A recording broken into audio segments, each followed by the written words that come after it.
पुढच्या महत्त्वाच्या बातमीकडे वळतोय। बच्चू कडू यांच्याकडनं साताऱ्यातील माणखटाव विधानसभेचा उमेदवार जाहीर करण्यात आला। अरविंद पिसे यांना प्रहार संघटनेच्या वतीनं उमेदवारी देण्यात आली। बच्चू कडू यांच्याकडनं अरविंद पिसेंच्या नावाची घोषणा करण्यात आली। अरविंद पिसेंचा पाणी प्रश्नाबाबत चांगला अभ्यास असल्याचं बच्चू कडू यांनी म्हटलंय। स्वाभिमानी शेतकरी संघटनेची उमेदवारीबाबत चर्चा नाही असं बच्चू कडू यांनी म्हटलं। आम्ही मागच अरविंद पिसे यांची घोषणा केली नावाची। ते मानखटावामध्ये अतिशय दुर्लक्षित घटकांसाठी ते काम करते।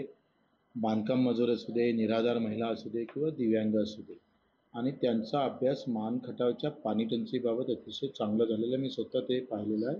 माझा तारांकित पण होता, पण 8 तारखेला त्या दिवशी निश्चित विधानसभा पावसामुळे बंद झाली, नाही तर तो तिथे आपल्याला उत्तर पण आलं असतं।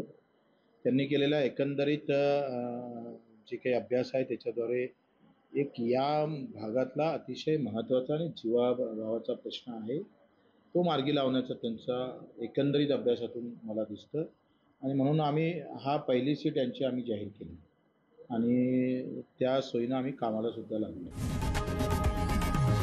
लोकशाही मराठी ऐका, पहा, जागरूक रहा।